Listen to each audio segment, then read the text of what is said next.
27 বছর পার হয়ে গেছে। তাও আমরা বলছি এই আইনটা এই রায়টা কেন বাস্তবায়ন হলো না, কীভাবে বাস্তবায়ন করা যায়, এই ডিরেক্টিভসগুলো গভর্নমেন্ট সেই রায়টা ইমপ্লিমেন্টই করলো। আপনারা যদি রায়টা পড়ে থাকেন, নিশ্চয়ই পড়েছেন। সেখানে অ্যাটর্নি জেনারেলের বক্তব্য ছিল যে সেক্রেটারিয়েটের বিরুদ্ধে উনি নয়, এই কথাটি খুব ক্লিয়ারলি আসছে যে the attorney general does not oppose the establishment of A secretariat. তো উনি যখন আইনমন্ত্রী হলেন, আমাদের তো সবার আশা ছিল যে তাহলে তো নিশ্চয়ই সেক্রেটারিটা থাকবেই, অ্যাটলিস্ট এটা তো থাকবে।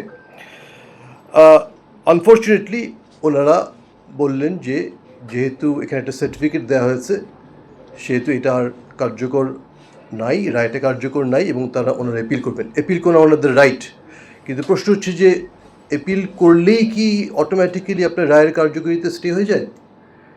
এবং আপনি এটাও দেখবেন যে সার্টিফিকেটও যেটা দেওয়া হয়েছে, এটা হাইকোর্টের জাজমেন্ট একটা ক্রিটিসিজম করি, সেটা আসলে সঠিকভাবে দেওয়া হয়নি, কোনো পয়েন্ট অফ ল ফর্মুলেট করা হয়নি, কোনো কোয়েশ্চেন অফ ল ফর্মুলেট করা হয়নি। That is a separate issue. কিন্তু ওনারা বলছেন যে since we have got A certificate, আমাদের আর স্টের প্রয়োজন নাই, আমরা এই সুপ্রিম কোর্টের সেক্রেটারিয়েটটা বিলুপ্ত করতে পারি। That is a incorrect interpretation of law, that is a totally misconceived interpretation of law. যতক্ষণ না পর্যন্ত আপনার হাইকোর্টের রায় অ্যাপেলেট ডিভিশন স্টে করছে, সেই রায়টা বহাল আছে। আমি একটু রিসার্চও করে দেখলাম যে এমন কোনো জাজমেন্ট আছে কি না, যেহেতু ওনারা গুরুত্বপূর্ণ মানুষ, ওনারা বলছেন যে সার্টিফিকেট পেলেই স্টে হয়ে যায়, কিন্তু আমি কোনো রকম জাজমেন্ট পাইনি যে simply because the certificate has been issued under Article 103, automatically the judgment of the High Court division will be stayed. Mere pendency of an appeal will not result in stay of the judgment. এবং এটা appellate division rules আছে, CPC তো আছে, সেটা বলছি যে এরকম কোনো জাজমেন্ট নাই যে বলছে যে এটা স্টে হয়ে যাবে অটোমেটিক্যালি, সার্টিফিকেট দিলেও হবে না স্টে। তো এই যে it is binding unless it is set aside. it is binding 111 জন্য আমাদের এটা দুর্দান্ত আইন, এটা হচ্ছে law declared by the appellate division is binding on the whole nation. Absolutely.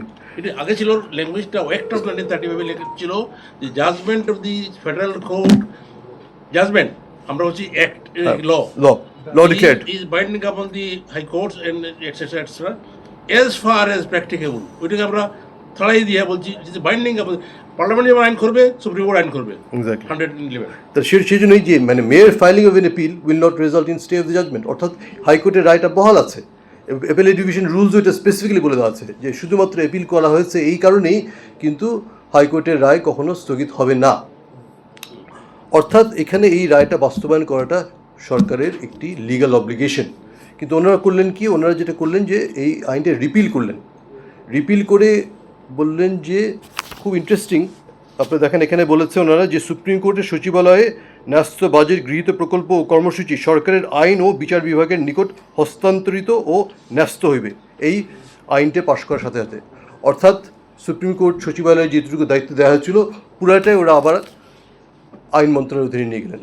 Restoration of status quo ante in complete violation of the judgment of the high court division. এটা ওরা করতে পারে না, কোনো করার সুযোগই নেই। এটা একমাত্র করতে পারে যদি অ্যাপিলটা শুনানি হয়ে অ্যাপিলটা অ্যালাউ হয়ে যায়, তারপর সেই অ্যাপিলের ডিভিশন রায়রাফি করতে পারে। কিন্তু এই অ্যাপিল শুনেছেন ওনার অ্যাপিল 2-1 দিনের মধ্যে করবেন, but without filing N appeal এই আইনটা পাশ করাটি হচ্ছে contempt. It is a contempt of the high court division, it is a contempt of the supreme court, এটা কোনো সন্দেহ নেই। এই প্রক্রিয়াটাই, এন্টায়ার প্রক্রিয়াটাই ছিল আপনার in violation of the judgment of the supreme court. এই কথাটা আমাদের বুঝতে হবে। আরেকটা কথা আমি জাস্ট বলে শেষ করে দিচ্ছি যে এখানে তো আমাদের জনগণের প্রত্যাশাটা কি, আমাদের যেহেতু এটা জনপ্রত্যাশাটা কি, জনপ্রত্যাশাটা কিন্তু আমাদের জুলাই চার্টারে রিফ্লেক্টেড হয়েছে। মাসের পর মাস 30-এর অধিক পলিটিক্যাল পার্টিরা যখন বসে ন্যাশনাল কনসেনসাস কমিশনের বসে ওনারা এই বিষয়ে আলোচনা করেছেন। আমি একবারের মতো আমার জানা মতে এরকম কখনো কোনো পলিটিক্যাল পার্টি বলে নেই যে সুপ্রিম কোর্টের সেক্রেটারি থাকতে পারবে না, এই কথাটা কেউ বলেনি, এবং সবাই জুডিশিয়াল ইন্ডিপেন্ডেন্সের পক্ষেই বলেছে। তো এই চার্টারের যেই প্রভিশনসগুলো বা আমাদের যে জনপ্রত্যাশাটা, সেখান থেকে কিন্তু আমরা সরে আসছি। তো এটা আমাদেরকে খেয়াল রাখতে হবে, আমাদেরকে হতাশ হলে চলবে না, আশাবাদী হতে হবে। যেহেতু আইনমন্ত্রী আমাদেরকে প্রতিশ্রুতি দিয়েছেন উনি আরেকটু ভালো আইন দিবেন, আমরা লেট আস বি হোপফুল, এবং আমরা আশা করি উনি দ্রুততম সময়ের মধ্যেই উনার প্রতিশ্রুতি রক্ষা করবেন।